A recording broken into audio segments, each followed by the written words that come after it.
Good morning, Dilip cook চ্যানেলে আপনাদের স্বাগতম।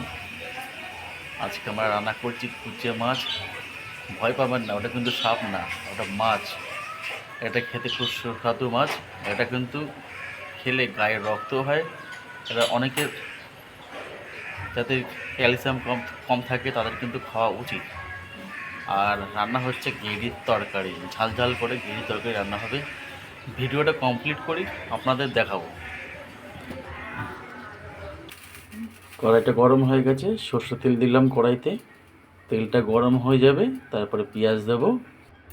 তেলটা গরম হয়ে গেছে, এবার তেলের মধ্যে পেঁয়াজ দিয়েছি। পেঁয়াজটা ডুমো ডুমো করে কাটা ছিল। পেঁয়াজটা একটু ভাজা ভাজা হয়েছে, আমি গ্রেভিটা দিয়ে ওর সাথে একটু ভাজা ভাজা করে নেবো। তারপরে মশলাটা দেবো। আলুটা দিলাম ওর মধ্যে, একটু ভাজা ভাজা করে নিয়ে তারপরে মশলাটা দেবো। রসুন বাটা দিলাম, আদা বাটা দিলাম, টমেটো বাটা দিলাম, নুন দিলাম, গুঁড়ো লঙ্কা দিলাম, হলুদ দিলাম। এবার ভালো করে মশলাটা কষিয়ে নেব, তারপরে জল দেবো। মশলা দিয়ে তেল ছেড়ে দিয়েছে, এবার জলটা দিয়ে দিলাম।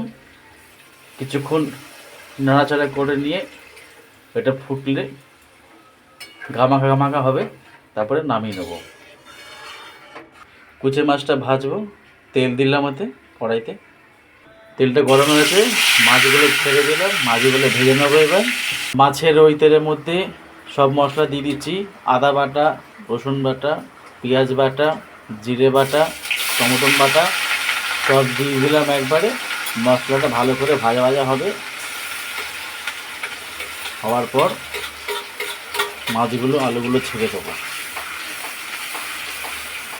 হলুদ গুঁড়ো দিলাম, গুঁড়ো লঙ্কা দিলাম, ওতে গোটা কাঁচা লঙ্কা দেওয়া আছে কয়েকটা, নুন দিলাম। এবার মশলা ভালো করে কষাবো।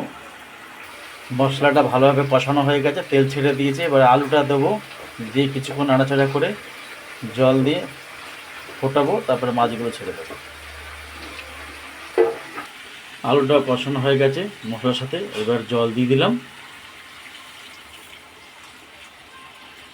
কিছুক্ষণ হবে এটা, তারপরে মাছটা ছেড়ে দেবো।